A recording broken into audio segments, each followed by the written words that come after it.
Because DRS, it is a little bit of a lull following the very explosive start of free agency around the National Football League. Just over a month away from the 2024 NFL Draft. That gets underway on Thursday, April 25th in Detroit. When we get closer and closer to the draft in the Motor City, that's when the NFL conversation will start to pick up once again following the NCAA tournament into the early going of a Major League Baseball season. But we'll still get some news around the National Football League. And that gives us a chance to bring you the news of yesterday afternoon. Chase Young, after he was traded by Washington to San Francisco midway through last season and was impactful for the 49ers on their way to a Super Bowl appearance, now has a new home in New Orleans. Young signing a one-year deal worth $13 million to join that defense in the Big Easy.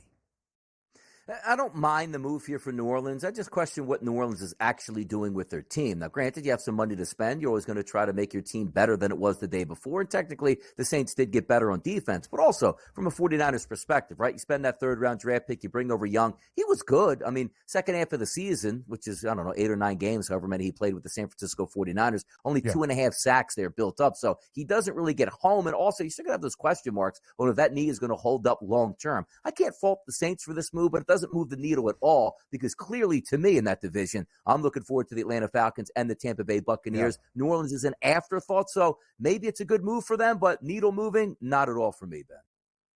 We will get to what it looks like in the NFC South, and a lot of these moves that you will see throughout the next few weeks are really not going to move any needles. The big moves have already happened. Those will be the impactful ones from the odds perspective. But for Chase Young, offensive or defensive rookie of the year in his opening year in the league back in 2020. He was drafted second overall out of Ohio State by Washington, and he was prolific in his rookie campaign, 7.5 sacks.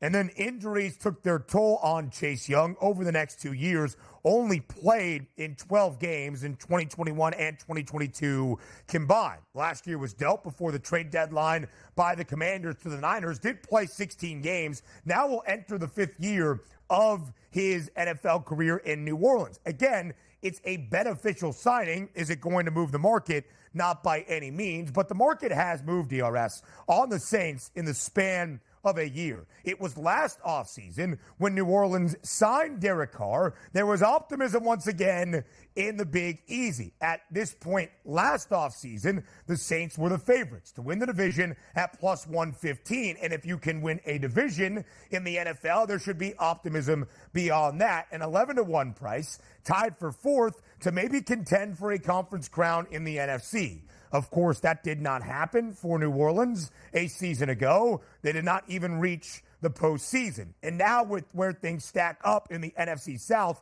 the Saints in that 3rd spot behind both the Buccaneers, and Tampa even trails the Atlanta Falcons by a pretty hefty margin as well.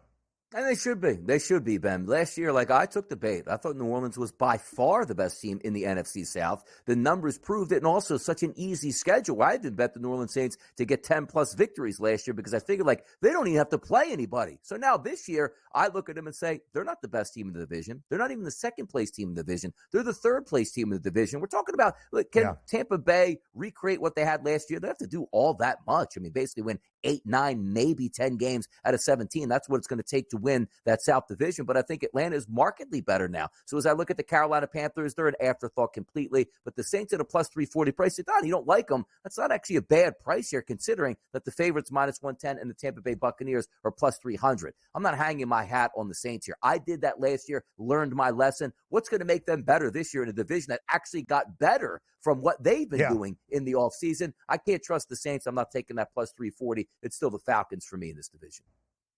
Yeah, DRS, I was in the same boat as you last year, a preseason ticket on the Saints to win the NFC South. Had some life entering week 17 and 18 in that porous division. It was the Buccaneers that won it with only 9 wins. There was a thought over the past 2 NFL campaigns that if you could get to a winning record in the NFC South, you would win the divisional title. And there was a thought whatever team did that would be the only team out of that division of the 4 clubs to even sniff the postseason. It might not necessarily be the case, but the Atlanta Falcons an odds-on favorite, and rightfully so, in the division. And then I think it is the Buccaneers in that second spot where New Orleans does trail. I agree with how the odds makers stack up those prices in the NFC South at this time. As we go over to the AFC West, the Raiders make an addition to their running back room. They add Alexander Mattison after he was released by the Vikings earlier this offseason. Again, not a move that's going to move the needle by any means, but the Raiders get a complimentary piece at least for Zamir White.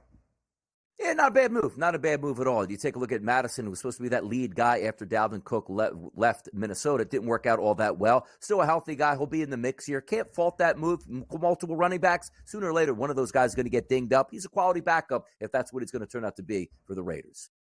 Yep, it will be interesting to see what the Raiders do in the AFC West this season. We did get some news yesterday as well from those Atlanta Falcons. Kirk Cousins is not taking the number 8. That will remain on the back of Kyle Pitts. He is now going to be number 18 in the ATL. Some jersey news for you here on this Tuesday on the Early Line.